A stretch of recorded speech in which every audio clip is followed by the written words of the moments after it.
catch 'em all.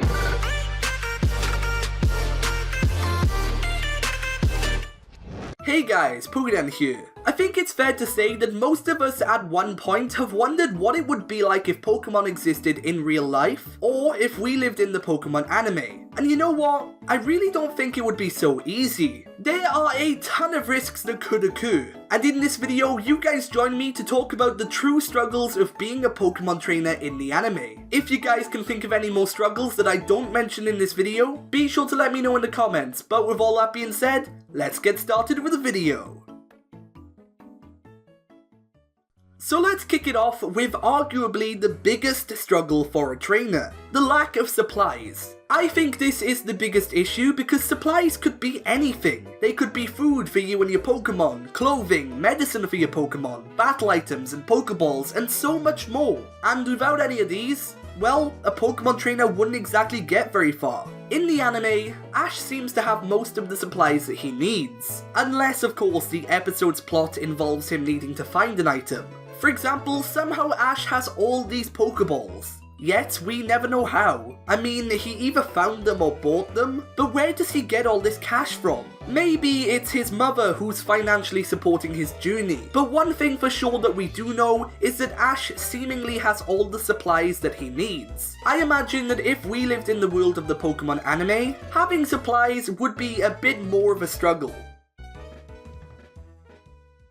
Another problem that trainers may face if they lived in the world of the Pokemon anime would be meeting dangerous people and Pokemon. Ash and the gang always run into new Pokemon, and now and again, an evil team. And he makes it look a lot easier than it actually would be. Imagine if you've just began your journey, and the only Pokemon you have with you is a small, untrained starter Pokemon. And then of course you run into a fully evolved threat that could potentially kill you. We've seen this in the anime when Dawn and Piplup ran into all those Ariados. I mean, Piplup barely managed to get a win there, and the tables could have turned had those Ariados all strategically attacked. As well as the danger of running into strong Pokemon, you might even find yourself wrapped up in the drama of an evil team. I mean, it's happened in nearly all of the games, and a lot in the anime. And whenever it has happened in the anime, Ash barely gets out unscathed. And a lot of the time, that's because he has other people helping.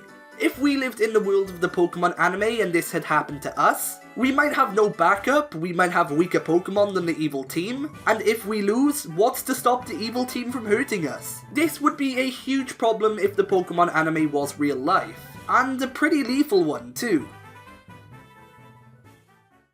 Next up, and adding to the issues that you already have to face, is camping. Like, a lot. I think it's fair to say that most people watching this video have been camping before. And whether you enjoyed it or not, you've gotta admit, it can be hard work putting up a tent, starting fires and everything else. On top of this, if you've just started your journey like Ash at the age of 10, would you even know how to do all of this? I'm a lot older than 10 myself, and I know I'd struggle to put up a tent. Another issue with camping is that you'd always have a lot of gear to carry, and at such a young age, you might not be able to carry half your weight on your back whilst journeying to the next town or city. In the anime, we've seen the protagonist often spend a night in the Pokemon Center, but if this is a free service, then maybe there won't always be a spare room.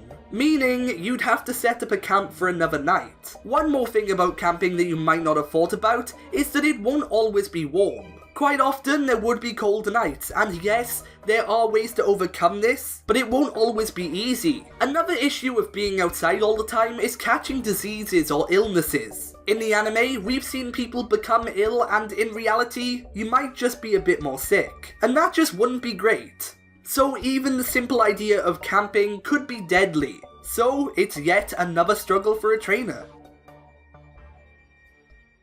Being on a Pokemon journey might take you some time. I mean, whenever Ash finishes an adventure, he comes home and then he's back out to go to another region. We don't know exactly how long it takes Ash to journey through a region, but I can imagine that it's more than the few days that we could in the games. Realistically, I'm gonna say that it would take at least 2 or 3 months to travel across a whole region. And in this time, you might get a bit homesick. Being so young and spending so much time away from your family, of course you would miss them, and yes, there are ways of contacting them, but it wouldn't quite be anything like speaking face to face. It's a bit embarrassing to say, But when I was 10 and I went to a simple sleepover, I'd always miss my mother. And that was just for a day.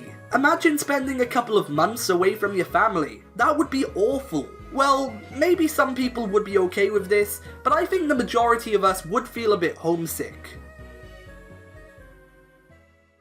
The final struggle you might just face on your journey to becoming a Pokemon Master would be items not working properly. In the real world, if you went on a website to order something for yourself, you might get it and it wouldn't function properly. Personally, this has happened to me a few times and it's not great. But imagine if you're on a Pokemon journey. You don't have tons of supplies and some of them that you do have don't work. I imagine this might happen to items like Pokeballs. After all, they have failed in the anime before. I'm sure that we all remember what happened with Nero the Whiscash. If you don't, then a fisherman named Sullivan, well, he wanted to catch a Whiscash he'd been hunting for 50 years. And he resorted to using a Master Ball. Unfortunately, the Master Ball failed because Nero the Whiscash ate it. Yikes. Purchasing anything and then having it not work is annoying, but the Master Ball is a very rare item, and it's pretty much a guaranteed capture. So having that not work would be truly heartbreaking. So fair to say that items not working would be a massive struggle on a Pokemon journey.